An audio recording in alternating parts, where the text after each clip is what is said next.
Bonjour à tous, bienvenue sur Mizan TV. Je suis très heureux de vous recevoir aujourd'hui pour un nouveau débat qui sera consacré au rapport entre le salafisme et le wahhabisme. Alors, quelle est la différence précisément entre ces deux termes, wahhabisme et salafisme? S'agit-il de deux notions interchangeables, de deux synonymes, pardon? Le salafisme est-il un littéralisme, comme on l'entend souvent? Et qu'en est-il de la dynamique du salafisme en France? Alors, c'est un sujet qui a fait couler beaucoup d'encre et précisément, on souhaitait apporter quelques clarifications et un éclairage. Et pour ce faire, j'ai le plaisir de recevoir aujourd'hui deux chercheurs qui ont travaillé sur ce sujet du salafisme et que je m'empresse, deux chercheurs que je m'empresse de vous présenter tout de suite. Alors, Mohamed Ali Adraoui, vous êtes chercheur spécialisé sur, entre autres, la question du salafisme, de l'islam politique de manière plus large. Vous êtes l'auteur de plusieurs ouvrages. Je vais citer notamment Comprendre le salafisme aux éditions L'Harmattan et précédemment Du Golfe aux banlieues, le salafisme mondialisé, qui était sorti aux presses universitaires de France. Et à côté de vous, Daoud Rifi, donc qui est historien, chercheur sur l'histoire du monde arabe, qui prépare un ouvrage sur le salafisme également, et qui est l'auteur de plusieurs articles, notamment un article récemment sur le wahhabisme, sorti dans la revue Orient 21, la revue en ligne, et vous êtes aussi l'auteur d'autres articles sur la revue Les Cahiers d'Islam. Alors merci d'être avec nous, messieurs. Je vais commencer par vous, Daoud Rifi. Est-ce que vous pouvez nous donner une définition pour qu'on comprenne un petit peu chacune de ces notions? Comment définiriez-vous le wahhabisme? Et je dirais une question qui est concomitante à celle-là. Qui était Ibn Abdel Wahhab, qui est donc le fondateur, si je puis dire, de ce courant ou de cette doctrine? Alors, merci pour cette invitation. Le wahhabisme, on pourrait définir ça comme une doctrine religieuse qui est née au XVIIIe siècle, dont le fondateur éponyme, donc celui qui va donner le nom de cette doctrine, est Mohammed ibn Abdel Wahhab, qui est donc né en 1703, qui est mort en 1192. Donc, il traverse tout le XVIIIe siècle. Et grosso modo, pour résumer à grands traits, le wahhabisme s'inscrit comme une réforme de l'islam dans les trois domaines fondamentaux de la science islamique, c'est-à-dire les domaines de la théologie, c'est-à-dire de tout ce qui est lié au credo, ce qu'on le musulman doit croire, le domaine du droit, donc tout ce qui est lié aux interdits, aux obligations, etc., et tout ce qui est lié à la relation directe avec le divin, de la spiritualité. Donc ces trois domaines, aqida en arabe, aqida, fiqh et tasawwuf, vont être remis en cause par le wahhabisme pour différentes raisons, par différents moyens, à différents degrés aussi, puisque le wahhabisme s'inscrit dans l'histoire des idées, et ce qu'il faut toujours retenir dans l'histoire des idées, c'est qu'une idée s'exprime par un fondateur, on va dire, dans le cas d'une idéologie ou d'une doctrine, mais elle est aussi une idée est aussi réceptionnée. Elle va être comprise par des hommes et des femmes, et le wahhabisme va bien sûr connaître des évolutions, même si on a un cœur fondamental qui demeure, et ce cœur, donc, c'est la remise en cause de l'islam classique tel qu'il s'est pensé, écrit et enseigné pendant on va dire, 8 siècles précédents la venue de Abdel Wahhab. Donc lui-même est issu il est né dans une région qu'on pourrait qualifier de périphérique dans le monde musulman. Alors le monde musulman à l'époque, c'est l'Empire ottoman, qui est celui qui domine depuis l'Algérie jusque les marges orientales de l'Europe. Et Abdel Wahhab, lui, naît dans une région qui est périphérique de cet empire ottoman, une région qu'on appelle le Najd, qui est située au centre-est de l'Arabie, qui est donc en marge de la région la plus importante stratégiquement, religieusement, qui est le Hijaz, avec la Mecque et Médine comme deux villes principales. Et donc le Najd est une région constituée de plusieurs oasis. Et Abdel Wahhab est un homme qui est né dans une oasis et qui est lui-même un enfant d'une famille qui, depuis 3 siècles environ, 2 siècles environ, assure on va dire, la, la continuité intellectuelle dans cette région périphérique, qui offre donc des savants de modeste envergure. Son père est Qadi, donc il est juge dans la région, et Abdel Wahab appartient à cette famille relativement connue, et va commencer à mener une série d'actes et de prédications qui vont bouleverser la donne religieuse à l'époque, et vont créer assez rapidement le scandale. Et petit à petit, au bout de quelques années, et à la faveur d'une alliance avec un émir de la région, Ibn Saoud, donc, qui va être le fondateur éponyme, lui, de la dynastie des Saoud, de l'Arabie saoudite, donc, à la faveur de cette alliance, on va avoir une alliance théologique et politique, ou théologique et armée également, qui va permettre au wahhabisme, qui va être d'abord une doctrine isolée, de s'étendre dans le monde musulman. Alors, avant de donner la parole à Mohamed Ali Daraoui, peut-être pour en savoir un peu plus, mettre un peu plus de contenu dans cette notion de wahhabisme, vous avez dit réforme de l'islam, dépassement des conceptions de l'islam classique. Est-ce que vous pouvez peut-être nous donner d'autres caractéristiques, d'autres spécificités de ce courant, parce qu'on le perçoit souvent comme un puritanisme, un peu l'équivalent de ce qu'a été le protestantisme, certains courants du protestantisme, voilà, qui étaient perçus comme très puritains. Voilà, qu'est-ce que vous pouvez nous dire là-dessus? Alors, effectivement, la comparaison avec le protestantisme a été faite dès le départ. C'est-à-dire que les observateurs européens de l'époque, déjà, parlent du wahhabisme comme d'un protestantisme. Alors, disons que la caractéristique majeure du wahhabisme du point de vue doctrinal, et que regardera l'historien des idées ou l'islamologue, c'est ce qu'on peut appeler une théologisation de la religion. C'est-à-dire que le wahhabisme va avoir comme centre de gravité la question théologique, avec sa conséquence radicale qui émet une distinction fondamentale entre ceux qui croient, qui sont sur le droit chemin, et ceux qui ne croient pas, qui ne sont pas sur le droit chemin. Alors, il y a souvent des confusions dans les textes, puisque Abdel Wahhab lui-même n'est pas très précis, mais grosso modo, il y a une distinction qui se fera entre les croyants et les kuffars, qui sont généralement désignés sous le terme même de mushrikoun, donc de polythéistes. La frontière entre mécréance et polythéisme n'est pas toujours très claire dans la doctrine d'Abdel Wahhab, mais toujours est-il que ce qui est très clair, c'est que ceux qui le suivent sont les vrais croyants, et ceux qui ne le suivent pas, eux, ne sont pas des vrais croyants du tout. Et donc, il y a une très forte dichotomie dans le wahhabisme entre ceux qui sont partisans et ceux qui refusent. Alors, du point de vue strictement religieux, Abdel Wahhab, je vous l'ai dit, il est issu d'une famille de petits savants, au sens, c'est pas des grandes figures, d'ailleurs, il n'y a pas de grandes figures savantes dans le Najd. On n'a aucun savant de référence, aucun livre de référence qui soit produit dans le Najd avant l'arrivée du wahhabisme. Mais en tout cas, la région se divise en général entre deux types d'écoles. Alors, vous savez qu'en islam, on a des écoles juridiques, le malikisme, le hanbalisme, dans l'ordre chronologique, hanafisme, malikisme, shafirisme et hanbalisme. Dans le Najd, la majorité, pour différentes raisons, seront hanbalites du point de vue du droit. Mais également, il ne faut pas oublier qu'on a des écoles également théologiques en islam, et donc le hanbalisme est également une école théologique. La région est massivement hanbalite du point de vue du droit et du point de vue de la théologie, même s'il y a des malikites du point de vue du droit.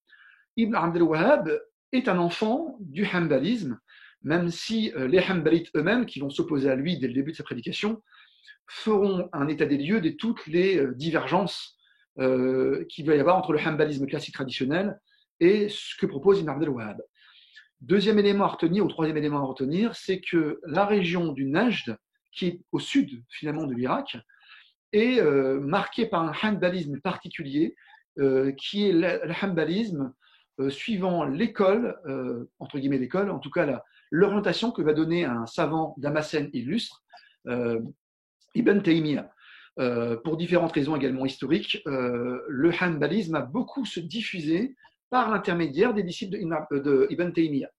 Et donc, Ibn Abdel Wahhab est en fait issu d'une tradition hanbalite taymiyenne, donc de Ibn Taymiyyah, mais cette tradition elle-même, il va la rejeter en partie. Et il va la rejeter au nom d'une lecture immédiate, c'est-à-dire sans médiation immédiate avec les textes, qui sont les deux sources scripturaires fondamentales de l'islam, le Coran d'une part et la tradition prophétique à travers les hadiths, donc ce qu'on a transmis du prophète.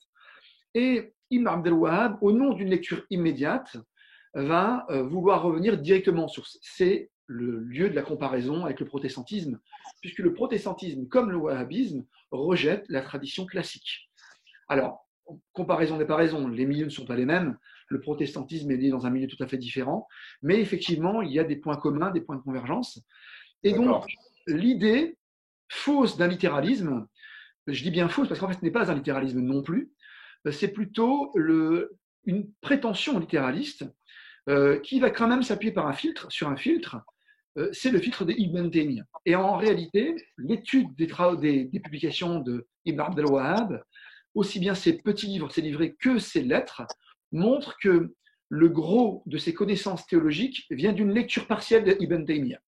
Alors, on reviendra sur la question du littéralisme, Daoud. Merci pour cette introduction. Alors, Mohamed Ali Adarawi, alors, je vous donne la parole. Est-ce que vous pourriez nous donner une définition de ce qu'on appelle le salafisme, hein? Daoud Rifi a donné quelques éléments pour qu'on puisse essayer de comprendre, situer historiquement et conceptuellement la notion de wahhabisme. Donc, qu'est-ce que le salafisme? Peut-être une typologie ou une présentation. Alors, merci pour votre invitation. Il y aurait beaucoup de choses à dire, puisqu'il y a des choses extrêmement intéressantes qui viennent d'être dites par mon collègue. Alors, je vais essayer je vais essayer de compléter, de revenir sur ce qu'il a dit, puisque ce qu'il a dit est factuellement extrêmement juste, hein. Sachant, si je peux commencer par une remarque, c'est que depuis quelques années, on est les témoins d'une véritable redécouverte de ces questions. Non pas qu'il n'y avait pas de travaux avant notre époque, bien évidemment, mais pour un certain nombre de raisons qui sont facilement compréhensibles, politiques, géopolitiques, religieuses, un certain nombre de débats, de crises aujourd'hui qui traversent un certain nombre de sociétés. On est amené, si vous voulez, à faire revivre. Il y a une forme d'effervescence autour de ces questions. Qui était Abd al-Wahhab, qu'est-ce que le salafisme, la question du rapport à la violence, la question du rapport au politique, au pouvoir, etc., etc., etc. À quoi faut-il le comparer? Dans le livre que vous m'avez fait l'amitié de citer, Comprendre le salafisme, où j'essaie de faire une petite synthèse des différents débats qui sont liés à la question du salafisme, moi, à titre personnel, la comparaison avec les formes protestantes de foi chrétienne ne me surprend pas. Non pas qu'elles soient identiques, bien évidemment, personne ne dit ça, mais on peut chercher et parfois trouver des similarités avec ce qu'on a pu voir ailleurs. D'ailleurs, mon collègue parlait du regard de certains protestants sur Abd al-Wahhab et le wahhabisme à cette époque. Il y a un père jésuite.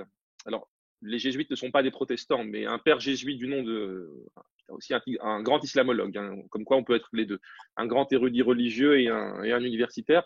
Henri Lamince avait un surnom pour Abd al-Wahhab, il l'appelait le Calvin des sables, ou plutôt il le surnommait le Calvin des sables. Donc c'est vous dire à quel point les religieux en général, contrairement à ce qu'on pense, peuvent très facilement se comprendre, hein, puisqu'ils partagent des raisonnements assez similaires. Donc en fait, factuellement, je dirais que le wahhabisme est une expérience qui d'ailleurs, à mon humble avis, si je devais m'exprimer là-dessus, n'est pas aussi exceptionnelle à mon avis qu'on pourrait le penser, et qui fait écho à une forme de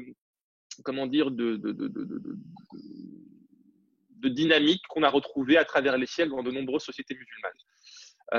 En fait, l'idée que vous avez quelqu'un qui, vous savez, vous avez certainement entendu parler de l'expression des gens du rappel. Alors, rappelez quoi? Rappelez le dogme. Rappelez le dogme. Et qui dit rappeler le dogme suppose en filigrane qu'on a dévié, qu'on est sorti du droit chemin auquel faisait référence mon collègue. Et donc, vous avez, à travers les siècles, un certain nombre de figures qui émergent et qui, pour certaines, vont dire ou vont essayer de rappeler le dogme, de rappeler l'exigence stricte et exclusive de la religion musulmane, à travers un raisonnement, un filtre, ce que j'appellerais un cadre épistémique qui est celui de ce qu'on appelle le salafisme. Donc, vous avez différentes manières d'appréhender les sources de l'islam, les principes de l'islam, les normes de l'islam. Eh bien, vous avez, parmi les personnes qui essaient de théoriser l'islam, vous avez des gens qui vous disent qu'il n'y a de véritable religion et de véritable fidélité à la religion qu'en réactivant, au nom d'une vision de l'histoire qui est la suivante, plus vous vous éloignez de l'origine, plus vous avez de chances de dévier. Donc c'est relativement simple, et le moment de l'origine, c'est le moment des salafs. Et qui sont les salafs? Ce sont les personnes qui ont, en théorie, appris du prophète lui-même, qui se sont inscrits dans le sillage du prophète lui-même, qui ont été les premiers élèves d'une grande école, si vous voulez, l'école des musulmans, mais ils sont, si vous voulez, les meilleurs élèves du prophète Mohammed. Donc, à partir de là, dans le nom même de salafisme, vous avez l'idée de retour à l'origine. Salaf, par exemple, de la racine arabe salafa, je pense que les arabisants ne me contrediront pas, la racine salafa, la racine de l'antériorité. Par exemple, par opposition à la racine khalafa, qui est la racine de la postériorité, de la succession. Et khalafa donne par exemple un concept extrêmement important pour comprendre la religion musulmane et l'histoire des sociétés musulmanes, celui de califat, khilafa. Donc le système qui vient après. Le calife étant le successeur de qui? Le successeur du prophète. Le salaf est celui qui vient avant. Donc, qui faut-il prendre pour parangon? Qui faut-il prendre pour modèle? Il faut émuler qui? Il faut émuler les salafs. Les salafs, les pieux ancêtres. Salaha, de la racine qui peut être traduite par vertu, moralité, etc. Salah ad-Din, le prénom, par exemple, est un prénom qui découle, qui renvoie à cette idée de vertu. Donc, Abdel Wahhab, de ce point de vue-là, est quelqu'un qui va essayer de faire revivre un schéma qui, à mon humble avis, n'est absolument pas exceptionnel, puisqu'au cours des siècles, vous avez un certain nombre de personnes, d'acteurs du religieux, qui vont théoriser l'islam, ses normes, sa croyance, qu'est-ce que c'est qu'être musulman, qu'est-ce qui vous fait entrer dans l'islam, qu'est-ce qui vous fait sortir de l'islam, qu'est-ce que c'est qu'une pratique juste, d'où l'idée d'orthodoxie quand on parle parfois du salafisme, qu'est-ce que c'est qu'une pratique qui n'est pas islamiquement légitime, qu'est-ce qui vous approche de l'islam, qu'est-ce qui vous éloigne de l'islam. Donc, vous avez cette dialectique qui est fondatrice entre authenticité d'une part et déviance, voire déviationnisme d'autre part. Et le salafisme est le moyen qui permet de faire revivre l'islam des origines, l'islam authentique. Et Abdel Wahhab, c'est une personne qui, à un moment donné de l'histoire, au XVIIIe siècle, dans un contexte géographique donné, la péninsule arabique, va essayer de mener une prédication salafiste. Voilà. C'est pour ça qu'on dit en général qu'Abdel Wahhab on le rattache à l'école du salafisme. Voilà. Est-ce que l'emploi du terme salafisme, salafiste, est-ce qu'on le retrace historiquement? On sait à partir de quand ce terme apparaît? Je vous dis ça parce que quand je vous écoute, Mohamed Ali, en fait, on a l'impression que wahhabisme et salafisme, en fait, c'est exactement la même chose. Ah, j'ai pas dit ça. Non, j'ai pas dit ça. C'est une expérience. On a l'impression. Ouais, en fait, parce qu'on est obligé d'aller très vite, mais en réalité, en fait, il faut. Alors là, c'est le chercheur qui va essayer de vous embêter un peu, mais en réalité, quand on travaille sur le salafisme, il faut, à mon humble avis, garder quelque chose à l'esprit, qui est une idée extrêmement importante que j'essaie de reformuler dans le petit livre que j'ai publié il y a quelque temps. En fait, il y a l'idée que c'est, comme je le disais, un cadre épistémique. Vous savez, on a un grand philosophe français qui s'appelle Michel Foucault qui parlait d'épistémé.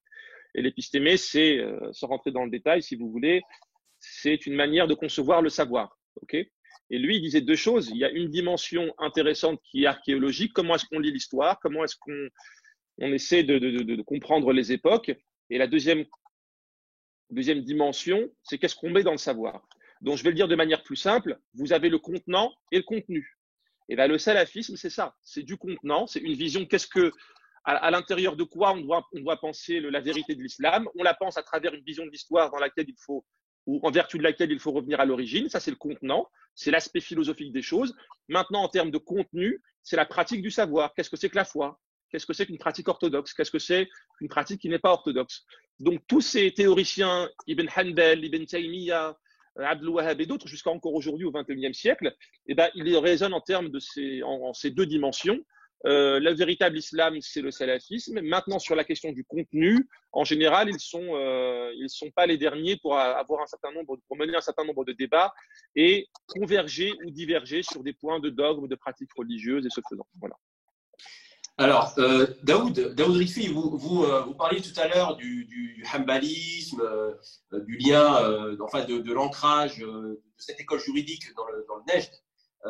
Alors justement, ça peut être l'occasion pour nous d'essayer de comprendre vous avez initié dans votre présentation, quelle était la relation des partisans d'Abdel Wahhab, des wahhabites, avec les hanbalites ou avec le hanbalisme. Parce qu'il y a toujours cette filiation, effectivement, que vous rappeliez, entre Ibn Hanbal, Ibn Taymiyyah et puis Abdel Wahhab, une espèce de filiation clé pour comprendre le wahhabisme. Alors, qu'en est-il réellement?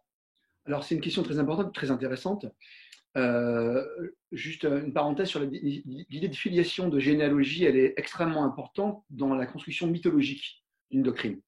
C'est-à-dire qu'une filiation, c'est quelque chose qu'on s'attribue ou qui est réel. La filiation réelle n'est pas établie. C'est-à-dire que les différents chercheurs qui ont travaillé sur des cas concrets, théologiques ou juridiques, j'entends, montrent les divergences évidentes qu'il y a entre un discours de Ibn Abdel Wahhab, par exemple, et Ahmed ibn Hanbal, et même, j'irai plus loin, même à Ibn Taymiyyah. Je pense notamment à une étude qui a été menée sur un point fondamental du wahhabisme, qui est la visite des tombes des saints, et qui montre très clairement qu'il y a une lente dérive de la radicalité, on va dire, enfin, c'est pas le bon terme d'ailleurs du tout, une lente dérive de la position entre le premier Hanbalite et Ibn Abdel Wahhab, où on passe d'un statut, j'ai envie de dire, qui n'a pas vraiment d'importance, c'est-à-dire qui rentre de l'ordre du permis, pour la visite des tombes des saints, jusqu'à Abdel Wahhab, qui considère que c'est une forme avérée de polythéisme majeur. Et ces études qui ont été notamment faites par un historien, un islamologue australien, je crois, montrent très bien, en reprenant les textes en fait de l'école, donc les textes anciens, à partir d'Ahmed ibn Hanbal, puis Ibn Taymiyyah, qui est un premier durcissement de la position hanbalite. Et arrivé à Ibn Abdel Wahhab, on a un changement complet, en fait, on peut dire, d'interprétation de ces choses-là. Alors, je vais revenir sur la question j'ai envie de dire, si je peux résumer votre question, c'est est-ce que le wahhabisme est une forme de hanbalisme? C'est souvent. Alors peut-être, pardon de vous interrompre, Daoud. En fait, peut-être partir des relations entre Abdel Wahhab et les hanbalites de son temps. Et puis peut-être après faire le lien avec les doctrines elles-mêmes, c'est-à-dire hanbalisme. Très bien. Alors, pour bien comprendre la complexité de cette question, il faut connaître quelles sont les sources sur lesquelles on s'appuie. Les sources que nous avons, sont d'abord les écrits de Ibn Abdel Wahhab lui-même, qui a écrit des petits livres, des livrets, on pourrait dire, qui sont souvent très succincts, qui sont sous la forme souvent de ce qu'on appelle dans la tradition classique des moutoun, des petits textes qui sont généralement utilisés pour être appris par cœur et commentés.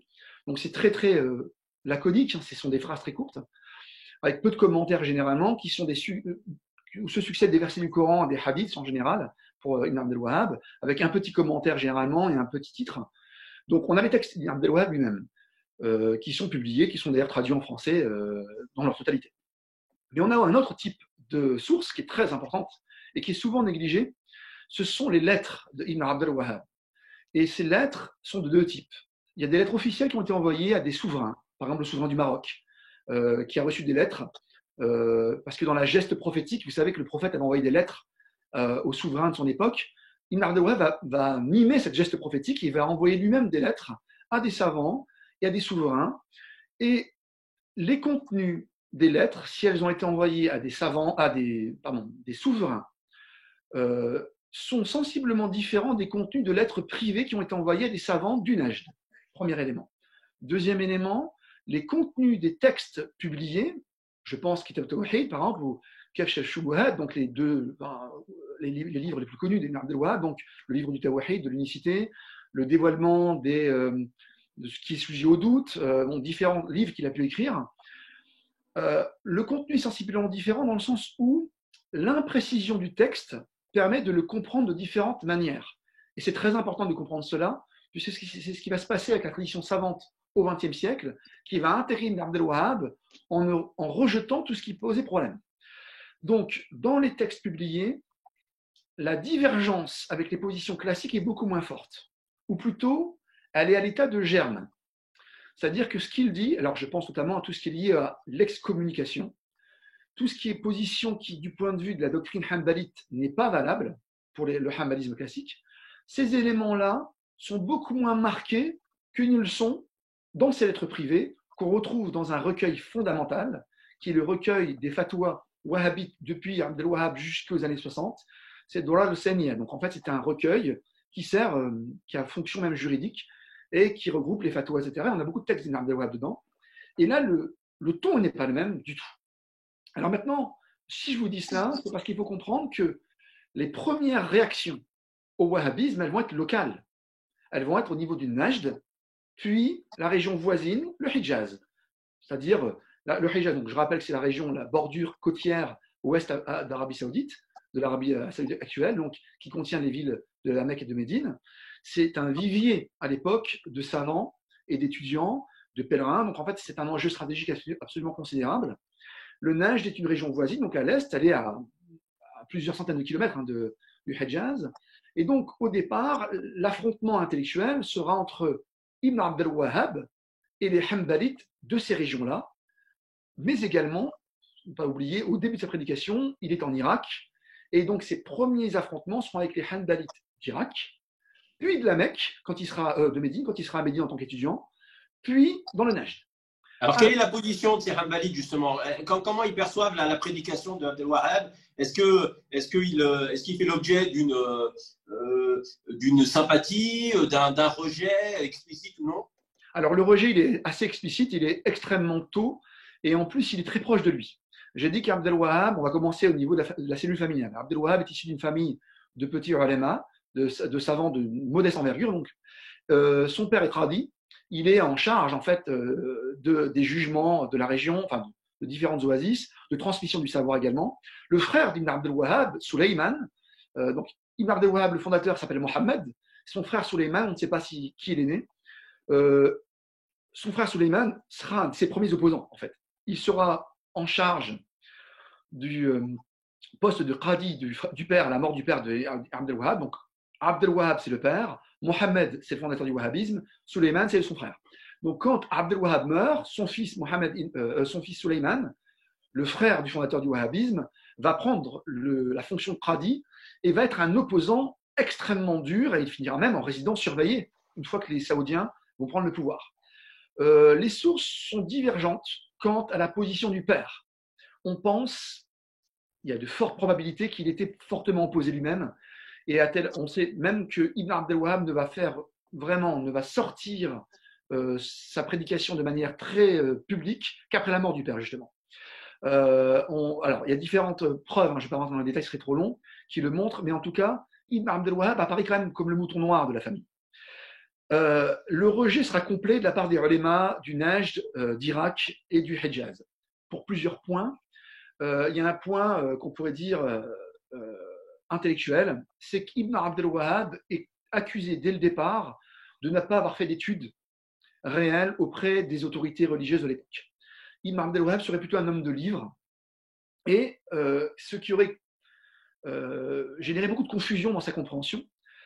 Ce qui est important de comprendre, c'est que son propre frère le dit lui-même dans la réplique, une des plus anciennes répliques qu'on ait, qui est, je crois, datée de 1754, donc une dizaine d'années après le début de la prédication, une dizaine d'années après le début de la prédication de Ibn Abdel Wahhab, son frère, Suleyman, publie une réfutation très virulente, dans laquelle on trouve en germe toutes les réfutations ultérieures. Et premier élément, il accuse son frère de ne pas avoir étudié. Et qu'en tant que mauvais élève, il est un mauvais savant. Et donc, il diverge sans savoir avec le consensus, l'avis mashhour, donc l'avis consensuel de l'école hanbalite, dans le droit et dans la aqida. Il ne faut pas oublier qu'on a deux domaines.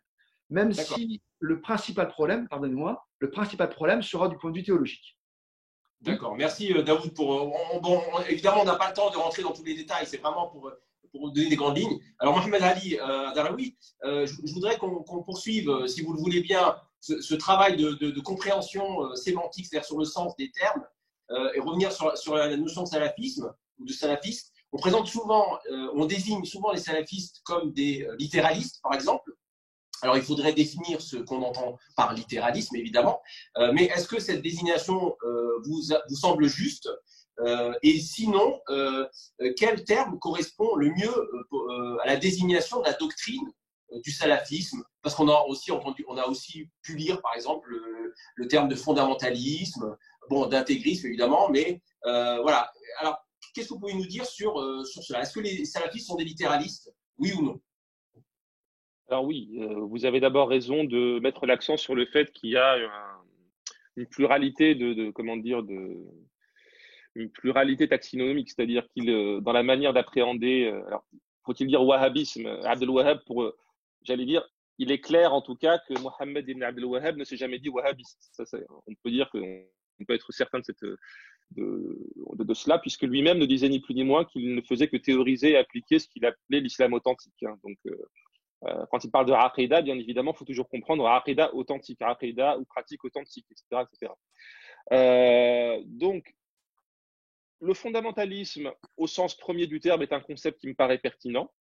Parce que, comme je le disais tout à l'heure, ne serait-ce que dans l'appellation salafi, vous avez ce rapport à l'histoire, ce rapport à l'origine, pour être encore plus précis, ce rapport au moment fondateur. Donc, d'une certaine manière, les premières personnes qui seraient vexées si on ne disait pas qu'elles sont fondamentalistes, c'est les salafis eux-mêmes et elles-mêmes, puisque elles-mêmes, dans leur conception, dans leur manière de se voir, de penser leur place au sein de la communauté musulmane ou des communautés musulmanes au pluriel, il y a clairement l'idée, si vous voulez, comment dirais-je, qu'ils surdéterminent leur fidélité par rapport au moment de l'origine, l'islam premier, l'islam des premiers temps, donc l'islam, si vous voulez, tel qu'il est censé avoir été à l'origine.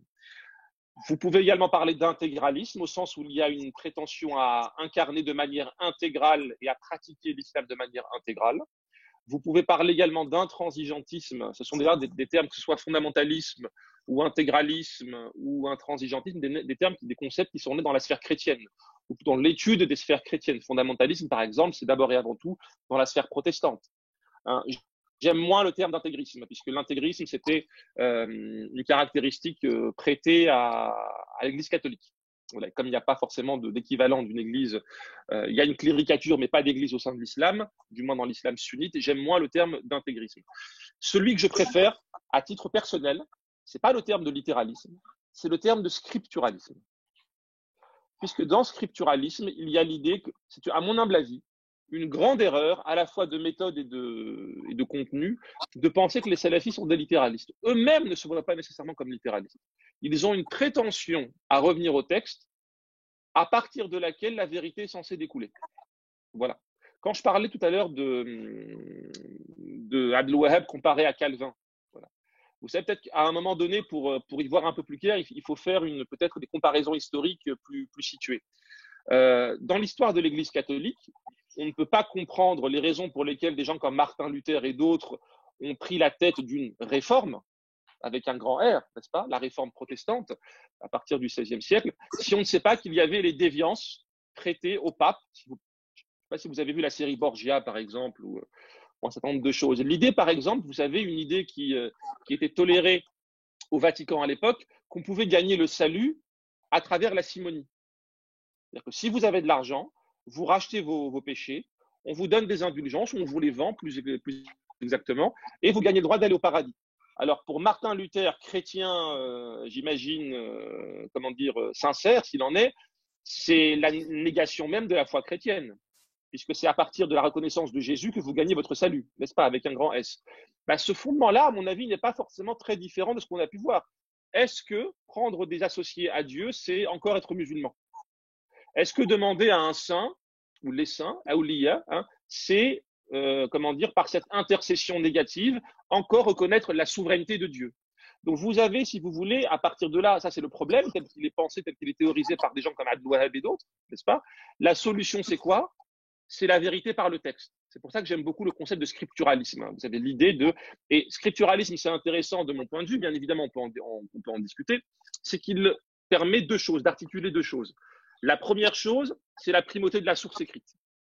Le Coran, les hadiths. Il n'est pas étonnant que les salafis, les savants salafis, aient souvent été de grands muhaddithoun.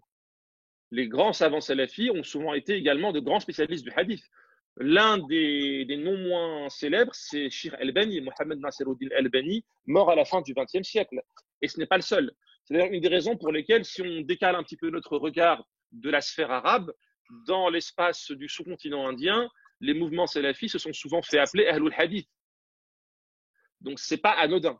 Donc, cette première dimension, l'importance de la source scripturale, voilà, le scripturaire, le texte, et c'est par le texte, dans le cadre, je parlais d'un cadre épistémique, la première source de ce cadre, le premier pilier de ce cadre, c'est le texte. Mais il y a aussi une deuxième dimension, c'est que texte ne veut pas dire absence de débat. C'est pour ça que le terme littéralisme ou littéraliste ou littéralisme me gêne un peu.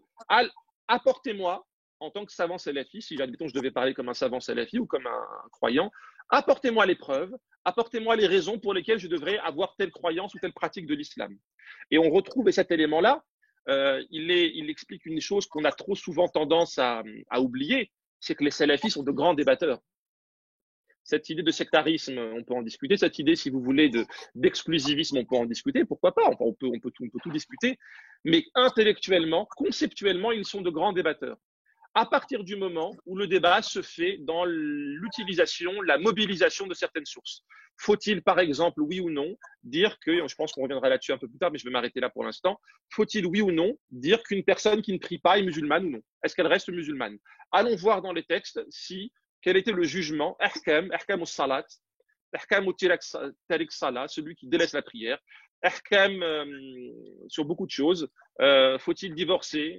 Comment? Sous quelles conditions? À partir de quels éléments? Voilà. Donc vous avez un éventail quasi, je ne dis pas quasi infini, mais en tout cas extrêmement important, d'actes, de principes, d'idées qu'il est possible de discuter, à condition pour les salafis de rester dans ce cadre scriptural et scripturel. Alors, Mohamed Ali, avant de repasser la parole à Daoud, vous avez dit quelque chose d'intéressant, d'important sur le fait que finalement les wahhabites ne se désignaient pas comme tels. C'est souvent ressenti ou perçu comme un sobriquet négatif. Est-ce que c'est la même chose pour le salafisme? Est-ce que ceux qu'on désigne comme étant salafistes se désignent eux-mêmes comme salafistes ou est-ce que ces termes de wahhabites et de salafistes sont des termes qu'on leur accole toujours de l'extérieur? Oui, vous avez raison. En fait, clairement, l'idée de wahhabisme et de wahhabiyya, d'ailleurs, dans les débats actuels aujourd'hui entre les différents courants qui réclament j'allais dire l'authenticité au sein de l'islam, vous avez une littérature salafiste et wahhabiste importante, mais aussi anti-wahhabiste extrêmement importante. Vous avez par exemple un livre que je pense mon collègue connaît bien, c'est Fada'ih al-Wahhabiyya, les scandales du wahhabisme, qui est un livre militant, bien évidemment, on est d'accord, mais il est intéressant de noter qu'on n'a pas dit Fada'ih al-Salafiyya, parce que le terme salafiste et salafiyya, salafisme, salafiste, ce sont des concepts qui sont débattus, mais qui restent positifs. Il est extrêmement rare aujourd'hui de trouver des courants qui vous disent clairement on va, entre guillemets, démanteler le salafisme. On dira très souvent il n'y a pas la juste et la bonne compréhension de ce qu'était l'islam des origines. Voilà. Vous avez aujourd'hui, par exemple, des mouvements, on peut parler des frères musulmans, on peut parler du tablir, on peut parler de beaucoup de choses. On peut parler même de personnes qui n'ont pas d'étiquette particulière, qui ne diront pas, qui ne disqualifieront pas le fait de vouloir s'intéresser à l'islam des origines. S'en va différemment du wahhabisme et des wahhabistes, puisqu'il y a derrière cette appellation ou ces appellations l'idée d'une forme de discrédit, de sectarisation.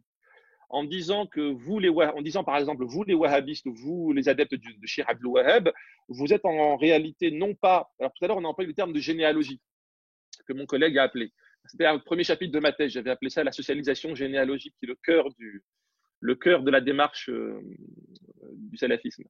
En réalité, on veut dire quoi par là? On veut dire vous êtes les adeptes d'un savant mineur, radical, voire dangereux, voire lui-même hérétique, n'est-ce pas, qui a vendu son âme à la famille El Saoud et qui en réalité ne s'inscrit pas dans la généalogie des salafs, mais dans une généalogie qu'il a inventée lui-même, de manière à, en réalité, construire un courant à proprement parler, qui ne dépend pas, qui ne s'inscrit pas dans le temps, entre guillemets, positif, sacré du salafisme.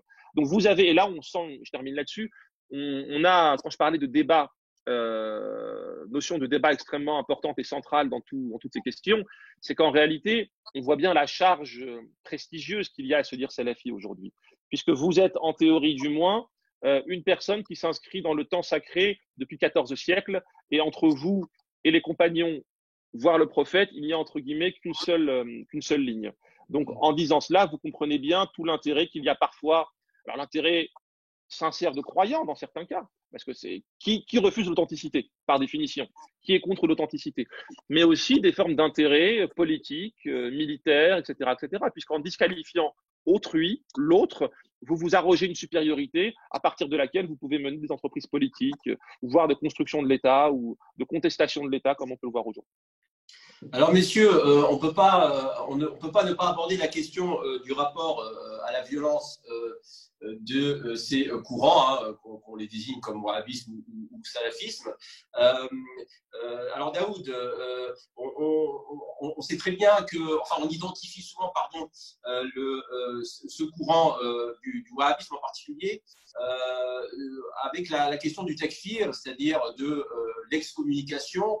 On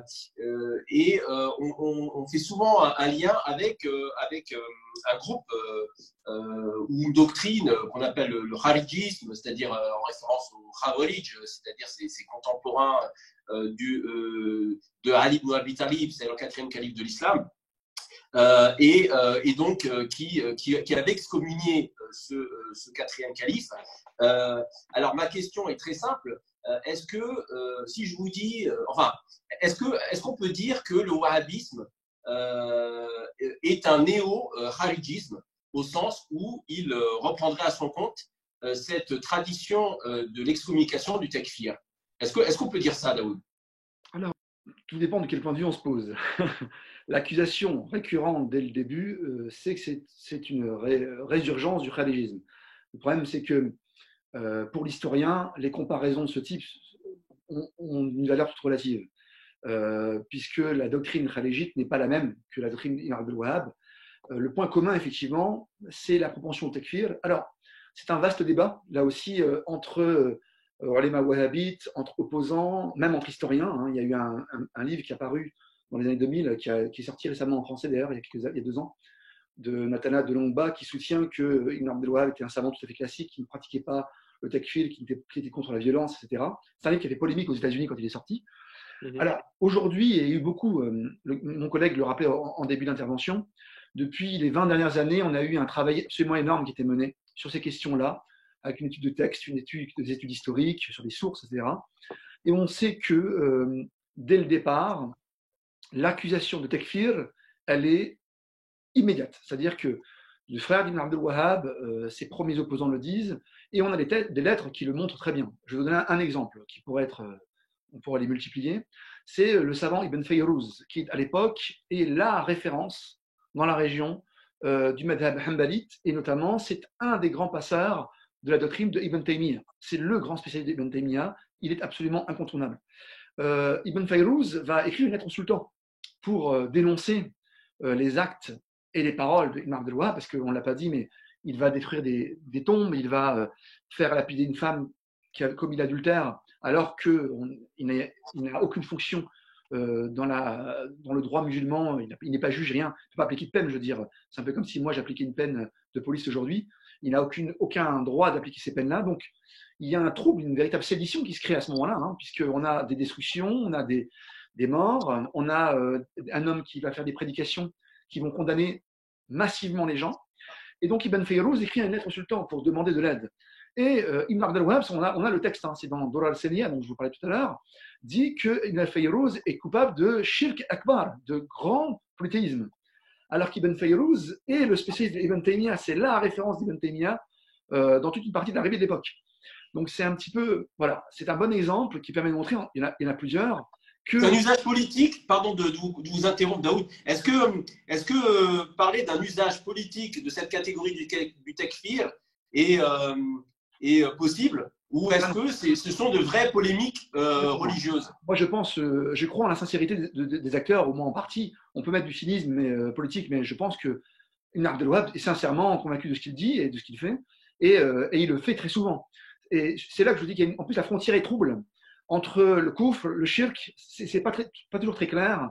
Il y a un savant contemporain qu'on a filié à tort, je pense, au salafisme, Hassan Kettani, un savant marocain qui vit toujours, qui est même assez jeune, qui lui-même, et qui est un lecteur, un commentateur d'Ibn Abdel Wahhab, est le premier à dire on ne sait pas toujours ce qu'il veut dire. Est-ce que c'est un kafir, est-ce que c'est un mouchrik? C'est pas toujours très clair, mais c'est systématique par contre. C'est-à-dire qu'il y a une véritable frontière, une dichotomie entre 2 mondes pour lui. Ce qui va expliquer qu'une fois que justement le bras politique va se lier à lui, on va au départ se défendre, parce que quand les armées vont commencer à intervenir, parce qu'il y a des troubles, c'est pris comme une réaction de défense de la part d'Ibn Abdel Wahhab, mais il n'empêche que c'est une défense face à une réaction d'une autorité politique. Mais après cet acte de défense, il y aura un djihad contre les kuffars. Et vraiment, c'est tel que les chroniqueurs de l'époque, parce qu'il y a une troisième source que je n'ai pas citée, ce sont les chroniqueurs. Ibn Rannam, qui est un élève d'Ibn al-Wahhab, il est très clair. Pour lui, les musulmans de son époque sont tous des kuffars, en fait. Et Ibn Bishr, qui sera le second chroniqueur, est très clair aussi. Toute l'Arabie a excommunié. En fait, il n'y a plus de place pour l'islam en Arabie pour eux à l'époque. Et ça, comment on peut expliquer cette violence, Daoud, pardon, comment on peut expliquer cette violence du fait d'excommunier tous les groupes musulmans de son époque? C'est quand même quelque chose qui n'est pas anodin. Je veux dire, on est vraiment dans une échelle assez significative. Là, on est dans une excommunication pratiquement globale. Comment est-ce que vous expliquez cette violence, cette intensité de l'excommunication par Abdel Wahhab à son époque? Est-ce qu'il y a des facteurs qui l'expliquent? Elle est d'autant plus violente que Ibn Abdel Wahhab, dans le livre Kashf al-Shubuhat, dit clairement que l'état de Jahiliya, vous savez, ce terme, c'est une notion en islam, l'ignorance anté-islamique, l'état de Jahiliya de son époque à lui, Abdel Wahhab, est plus grand que celle de l'époque du prophète avant qu'il soit prophète. Donc, il va extrêmement loin dans ce qu'il dit. Alors, on peut l'expliquer par le fait qu'il applique les versets du Coran. En tout cas, c'est ce que vont dire les ulémas qui s'opposent à lui. De toute façon, on peut le voir dans les textes d'Ibn Abdel Wahhab lui-même, que les versets polémiques adressés aux Qurayshites, donc les opposants du prophète qui étaient polythéistes, ces versets on retrouve les débats de l'époque dans le Coran même, ces versets vont être pris par Abdel Wahhab et va les appliquer aux musulmans. Et c'est possible parce qu'il y a des nuances théologiques que Ibn Abdel Wahhab n'utilise pas, qui sont des nuances que je vais schématiser grandement, qu'on peut tenir des paroles ou commettre des actes qui relèvent du shirk, du polythéisme, sans être polythéiste. Ce que les savants appellent le shirk mineur, c'est-à-dire que vous pouvez, par exemple, par ignorance, faire un acte qui est un acte polythéiste. Ce ne fait pas de vous un polythéiste si vous dites que vous êtes musulman, si vous faites la shahada. Cela, Ibn Abdel Wahhab le rejette. Et d'ailleurs, son frère Suleyman, dans sa première polémique de 1754, rentre dans cette question-là avec l'argument d'Ibn Taymiyyah, en disant Ibn Taymiyyah et Ibn Qayyim Jawziyya, qui sont des références pour Ibn Abdel Wahhab, reconnaissent la notion de shirk mineur. Alors que toi, mon frère, tu ne le reconnais pas. Donc en fait, disons que du point de vue intellectuel, assez généralement, Ibn Abdel Wahhab fait sauter les frontières entre droit musulman et théologie, les frontières entre foi totale et polythéisme. Ces frontières-là sont très distendues, sont peu claires, ce qui fait que lui-même, dans les textes, parfois, va dire shirk ou kufr, parce que c'est pas très très bien appuyé. Et c'est toutes ces choses-là qui ont été interprétées par les savants de l'époque et jusqu'à aujourd'hui comme des signes d'une formation insuffisante dans les sciences islamiques. Alors, Mohamed Ali, toujours sur cette question du rapport à la violence par rapport au salafisme. Alors, évidemment, il y a eu effectivement aussi ces dernières années une résurgence importante de la question du terrorisme. On l'a vu avec Daesh au Moyen-Orient et on l'a vu aussi en France. Donc, il y a un lien qui a été fait assez souvent dans les débats souvent dans les débats médiatiques, sur la question du rapport à la violence du salafisme, en lien justement avec cette entreprise terroriste. Est-ce que ce lien est avéré? Est-ce qu'il est juste? Comment se positionnent les salafistes, ceux qu'on appelle les salafistes aujourd'hui, par rapport à cette question de Daesh, de la question du terrorisme? Est-ce que vous pouvez nous apporter un éclairage là-dessus? Alors, c'est une excellente question, mais qui nécessite de revenir un peu en arrière. Tout à l'heure, j'ai parlé du salafisme comme une dynamique scripturaire et scripturaliste qui laissait beaucoup de place au débat, ou du moins qui cadrait le débat, n'est-ce pas, qui entendait cadrer le débat de manière authentique et orthodoxe. L'orthodoxie, après tout, c'est la voie droite, n'est-ce pas? Eh bien, la question de la violence entre dans ces débats-là. Elle s'inscrit clairement dans… alors tout à l'heure, mon collègue parlait par exemple du débat familial entre Suleyman et Mohammed ibn Abdel Wahhab. Imaginez les dîners de famille au passage. Pourquoi pas au passage, pourquoi pas. Aujourd'hui, ça se fait sur Internet, ça se fait dans le cadre d'un marché éditorial, voire d'un marché politique, avec des alliances plus ou moins, on va dire, forte entre des religieux et des politiques. Bon, le cas d'école, c'est l'Arabie Saoudite. L'Arabie Saoudite est un pays, par exemple, et ça me permet de venir à la violence, qui est un pays construit, enfin, la monarchie saoudienne actuelle, contemporaine, est construite sur l'idée, sur l'impératif, sur l'identité de défense de l'islam, n'est-ce pas? C'est loin d'être la seule caractéristique de l'État saoudien, bien évidemment, il ne faut pas tomber dans ce genre d'écueil, mais clairement, jusqu'à encore récemment, et on le voit avec par exemple aujourd'hui les discours de Mohammed Ben Salman, qui dit il faut se débarrasser de l'extrémisme. L'extrémisme lui-même doit beaucoup, qu'on le veuille ou pas. Je n'essentialise absolument pas l'Arabie Saoudite, mais force est de constater que la présence et la légitimité et la capacité d'influence d'un certain nombre de mouvements sont liés à une prédication saoudienne au XXe siècle, à partir de laquelle un certain nombre de mouvements vont éclore et vont émerger. Certains, non pas que l'Arabie soit directement responsable, mais c'est un jeu de réseau. Vous savez, des différences, des influences qui sont plus ou moins, on va dire, des interactions, des influences qui sont croisées. Vous avez des mouvements qui vous disent aujourd'hui, eh bien, il est clair, il nous paraît clair, leurs théoriciens, leurs cadres, leurs chefs vous disent, il nous paraît clair que pour défendre l'islam authentique, n'est-ce pas, l'islam étant vu non pas seulement comme une foi, pas seulement comme une foi et une pratique, même pas, mais comme une foi, une pratique et une communauté. Et une communauté à défendre. Ça fait beaucoup de choses. Et que, par exemple, lorsque vous avez des musulmans qui souffrent de par le monde, il revient aux véritables musulmans, aux musulmans vrais, aux musulmans dignes de ce nom, de prendre sur eux la défense ou l'impératif de défendre leur communauté musulmane, n'est-ce pas? C'était le cas en Afghanistan dans les années 80, par exemple. À partir de l'Afghanistan qui constitue une forme de matrice pour ces mouvements-là, la Tchétchénie, l'Irak, la Palestine, la Syrie aujourd'hui, on le voit bien. Donc ces mouvements-là vous disent la violence, dans le nom de djihadisme, on parlait à l'origine, ces personnes-là, ces acteurs-là, se voyaient comme les défenseurs d'un salafisme djihadisme, disant par là que leur finalité, leur but, leur objectif était la défense de l'islam authentique, à travers un moyen qui est la compréhension violente et militaire du djihad. Donc vous avez des mouvements comme Al-Qaïda, comme l'État islamique ainsi que d'autres, qui vous ont dit la chose suivante, qui continuent de dire d'ailleurs, qui continuent à dire la chose suivante, à interpeller les différentes communautés musulmanes. Nous sommes votre avant-garde militaire, nous sommes votre avant-garde violente pour vous défendre. Et en cela, il n'y a de véritables moyens de réformer la société que par la décapitation des régimes corrompus, d'où l'idée de takfir, puisque pour décapiter un régime, il faut frapper le détenteur du pouvoir politique du sceau de l'illégitimité et donc de la sortie de l'islam. C'est ça que ça veut dire. Donc, par exemple, le roi d'Arabie Saoudite, le président égyptien, des leaders du monde musulman ne sont plus musulmans. C'est pour ça qu'on a le droit de les combattre. C'est pour ça que la violence devient, elle est charia, elle est légale, elle est justifiée. Et à partir de là, vous avez un débat. Qui doivent être les ennemis de l'islam?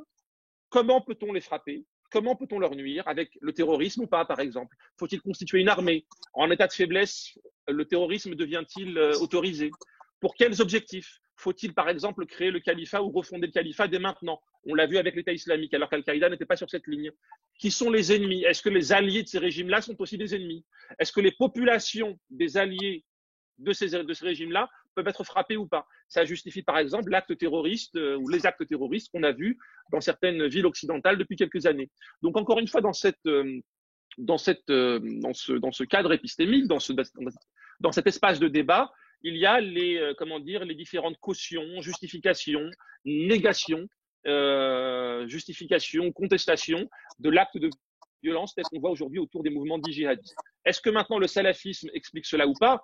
C'est très compliqué parce que on peut dire que ces mouvements-là s'inscrivent dans une réflexion qu'on peut comparer à du salafisme, c'est vrai. Maintenant, dans le salafisme également, il y a la contestation de la violence et il y a la condamnation du djihadisme. C'est-à-dire, comment les appelle-t-on? Souvent, vous entendrez l'expression, comme vous l'avez dit, de néo-khawarij, voire de chien de l'enfer. Ça, c'est une expression que certains salafis aujourd'hui utilisent. Non, mais je ne dis pas que c'est vrai ou que c'est faux, c'est pas ça le débat. Alors que les djihadistes en ont autant par rapport aux salafistes non violents. Leurs savants, ils les appellent par exemple les savants des menstrues. Il n'y a pas de consensus. Au sein du salafisme, il n'y a pas de consensus sur le recours à la violence légitime. Je doute qu'il n'y ait jamais eu de consensus, qu'il n'y en ait jamais. Voilà, je vous ai dit, le salafisme, c'est deux choses. Un contenant et un contenu. Le contenant, pourquoi pas?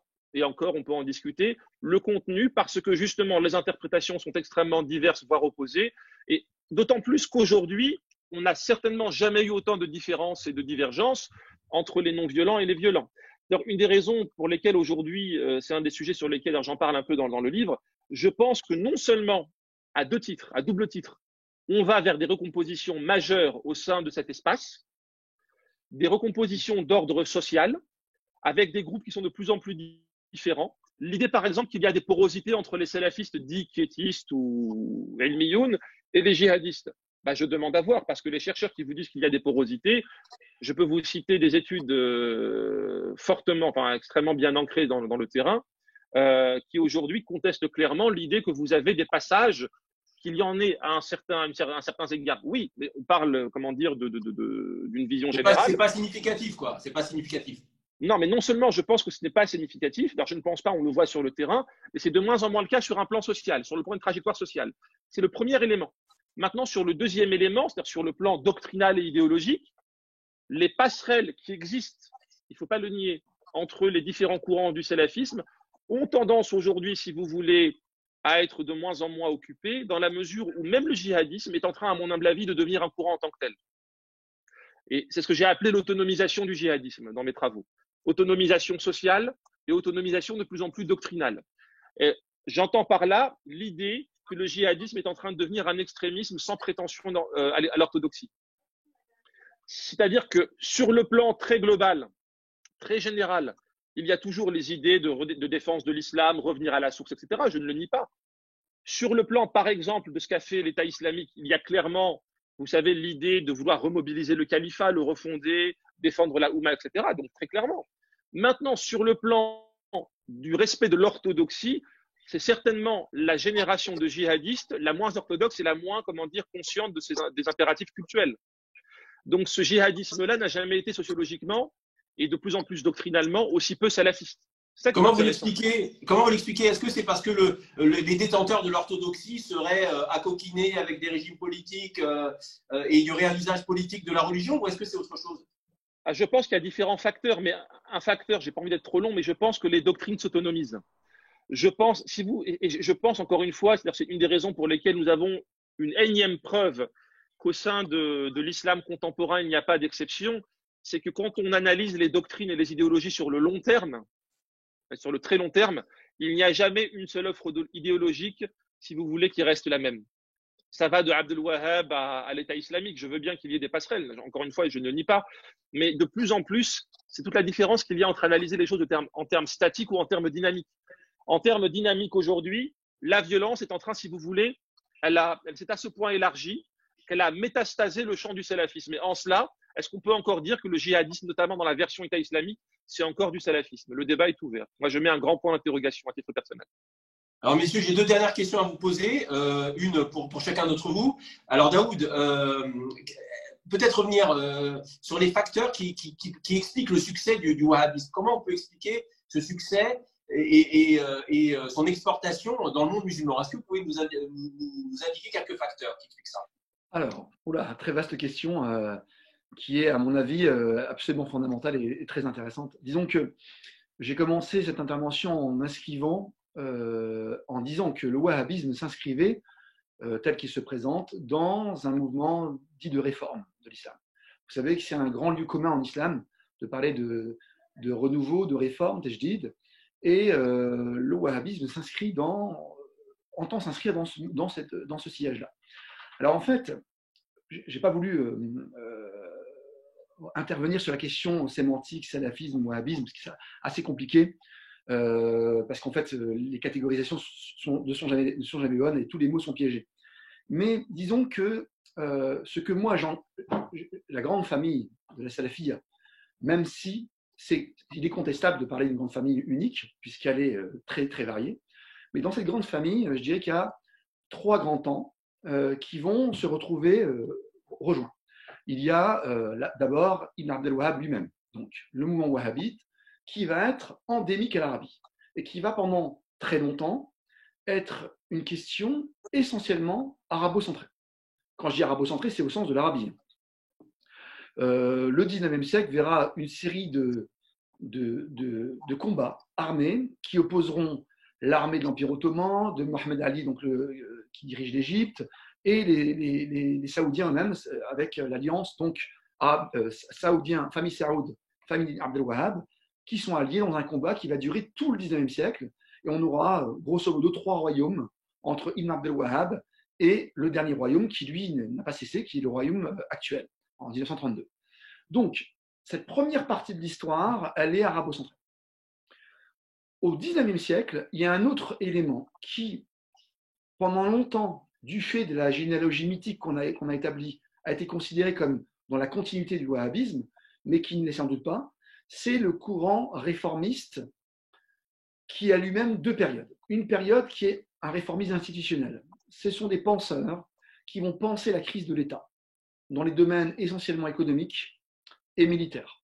Il faut reprendre le cadre historique dans lequel on est, 19e siècle, fin 18e, début et tout le 19e siècle, l'Empire ottoman est harcelé par les puissances européennes et russes qui vont grignoter son territoire de part en part. L'Algérie en 1830, vous avez la Grèce, vous avez toute l'Europe orientale, et donc se pose la question institutionnelle, qu'est-ce qu'on doit faire pour sauver l'État? Et donc là, on va penser des réformes institutionnelles qui sont essentiellement de l'ordre de la question militaire et de la question économique. Sur cela va continuer une volonté de réforme plus globale, avec des penseurs qui vont visiter Paris, qui vont traduire des textes de langue française notamment d'ailleurs. Et donc on a un courant intellectuel qu'on va appeler réformiste, nous aujourd'hui, qui sont, dont les plus connus sont Al-Avrani, Mohamed Abdou et Rachid Rida, qu'on a établi dans une sorte de trilogie ou trinité qui est contestable. Mais toujours est-il que ce moment du 19e siècle verra une volonté de réforme globale, sur lequel va se greffer un 3e temps, qui est le temps de la salafiyette du 20e siècle, qui va être porté par un homme qui jouera un rôle absolument crucial, ça on peut le dire, c'est Rachid Rida, qui est un Syrien, qui va être un des élèves de Mohamed Abdou, l'Égyptien, qui lui-même était élève de Jalal-Din Avrani. Et donc, Rachid Rida, alors je vais aller très très vite, est problématique pour les historiens, puisqu'il incarne 2 courants complètement opposés en apparence. Le courant de Mohamed Abdou, qui est plutôt un courant qui est marqué par un esprit rationaliste type mu'tazilite, et le courant wahhabite, qu'il va largement promouvoir, puisqu'il va éditer les textes de Ibn Abdel Wahhab, sa biographie, écrite par Jamal Eddin Qassimi. Il va être le mentor, le maître à penser presque du roi Abdelaziz Ibn Saoud. Il va former les principaux professeurs et cadres de l'Arabie Saoudite. Et son élève le plus célèbre, Taqi-ad-Din al-Hilali, un Marocain, va être, donc c'est l'élève de Rachid Rida, qui était un transfuge du soufisme, qui était dans une tariqa soufie à l'origine, qui va devenir anti-soufi totalement. Il va être un formateur des cadres de l'Arabie Saoudite au nom de Rachid Rida. Alors, comment ça se passe? Ça se passe justement par cette généalogie mythique. Ça se passe par une reconstruction de l'histoire dans laquelle on s'évertue à démontrer, ce qui est faux, on le sait aujourd'hui dans les historiens, mais on s'évertue à essayer de montrer que l'Empire ottoman est une longue histoire de dégénérescence intellectuelle, politique, spirituelle, religieuse. Et donc, vous connaissez le proverbe français qui dit quand on veut tuer son chien, on dit qu'il a la rage. C'est exactement ce qui va être appliqué au niveau intellectuel et politique. Des gens comme Rachid Rida, il ne sera pas le seul, mais des gens comme Rachid Rida vont penser la réforme comme nécessaire puisqu'on est en état de décadence. Cette décadence, elle est évidente au point de vue politique puisqu'on est en train de voir l'Empire ottoman s'écrouler, mais elle n'est pas du tout une évidence au niveau intellectuel. Ça, les historiens aujourd'hui l'ont bien montré, qu'intellectuellement parlant, l'Empire ottoman est extrêmement riche. Il y a eu des grandes productions intellectuelles. Mais en tout cas, je ne vais pas rentrer dans le détail, mais ce qui va se passer, c'est que Rachid Rida et d'autres vont rendre nécessaire la réforme et vont fondre dans un seul groupe qu'on va appeler As-Salafiyya. Il y a un débat sur l'origine du mot. Henri Lauzière, il y a eu un débat entre Franck Griffith et Henri Lauzière. Henri Lauzière dit que la première évocation en tant que telle qu'on la pense aujourd'hui de Salafiyya, c'est Rachid Rida en 1914. Mais donc, Rachid Rida va penser la Salafiyya comme un continuum, avec une généalogie mythique, mais une généalogie. Ahmed ibn Hanbal, Ibn Taymiyyah, Ibn Abdel Wahhab, Avrani, Abdou, Rida. C'est comme ça que ça va être pensé. Et au XXe siècle, quand des groupes vont commencer à se constituer, comme les frères musulmans, qui sont eux-mêmes assez différents à l'origine de tout ce dont on parle, cette généalogie va être perpétuée, va être continuée. Et donc, lorsque la presse aidant, puisqu'il faut penser que c'est le début de la presse, de l'imprimé, on va avoir un schéma de transmission du savoir qui va être complètement bouleversé.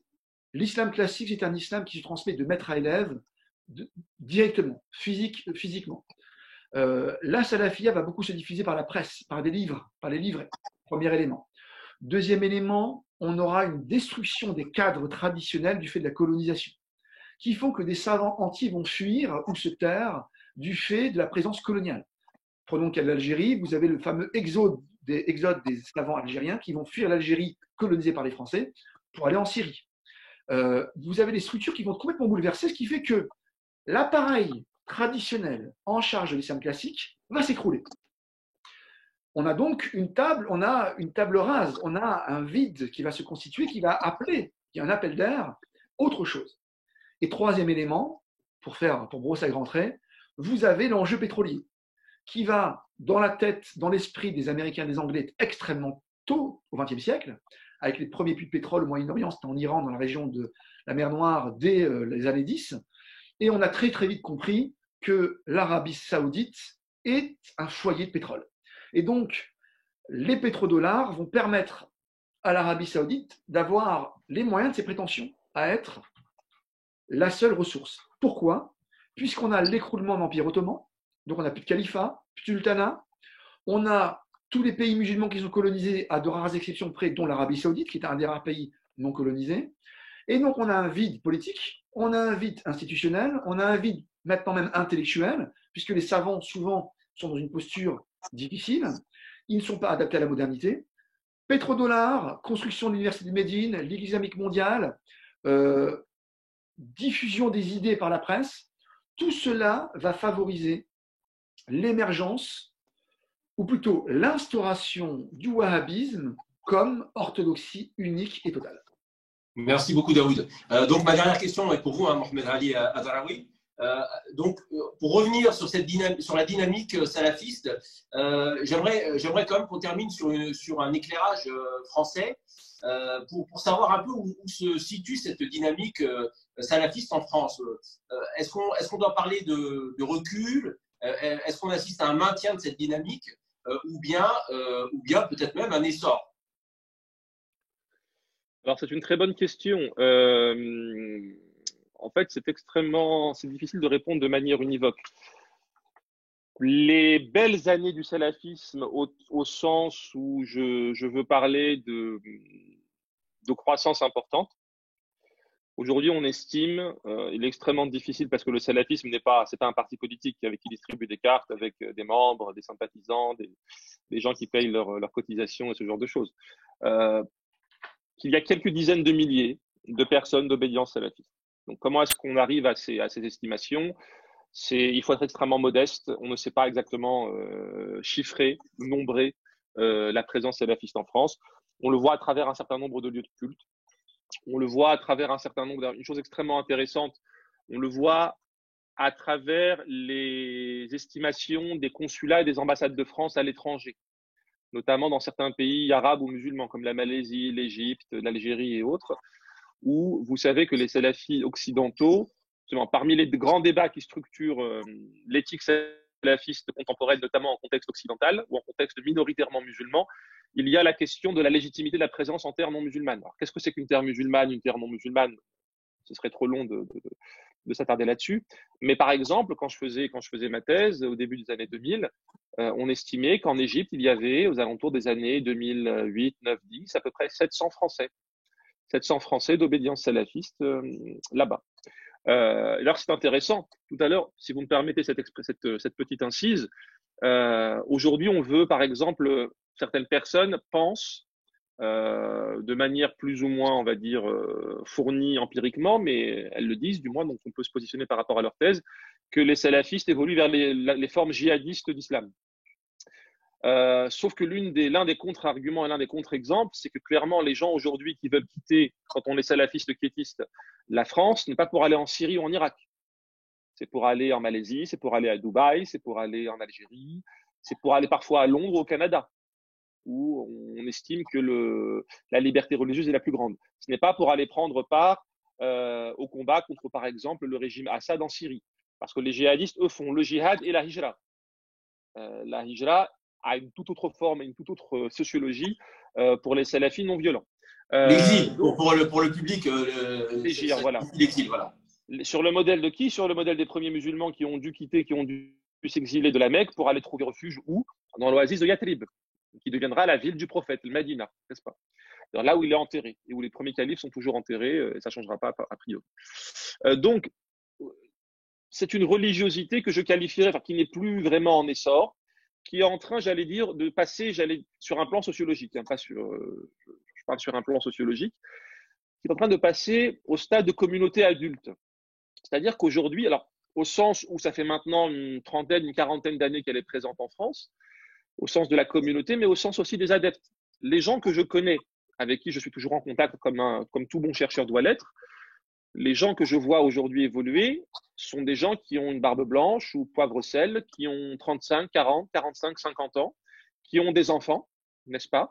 D'où, par exemple, la problématique qui a interpellé la presse il y a quelque temps sur les écoles salafistes. Quand vous avez des écoles, c'est que sur un plan socio-anthropologique, vous avez des enfants, corrigez-moi si je me trompe. Donc, c'est qu'on est passé à une deuxième génération.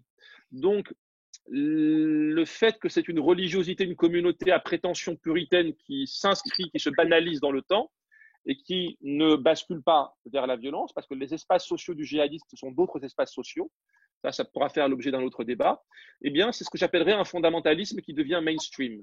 Et ce fondamentalisme, en devenant mainstream, il reste fondamentaliste, mais, et c'est ça qui peut étonner, il est devenu, bon an, mal an, moins radical que ce qu'on pouvait voir dans les années 2000. Ou parce que justement on s'inscrit dans la durée, il faut trouver un modus operandi avec le reste de la société. Par exemple, faut-il toujours ou pas admettre l'idée que la hijra est la seule voie possible, l'hégire, donc le départ physique, est-il la seule voie pour les salafistes établis en France? Beaucoup aujourd'hui vous relativiseront l'idée qu'il est possible, même si ce n'est pas parfait bien évidemment, de vivre auprès de sa famille dans le cadre de micro-communautés, avec par exemple des stratégies d'entrepreneuriat, d'ouverture de commerce, etc., pour subsister.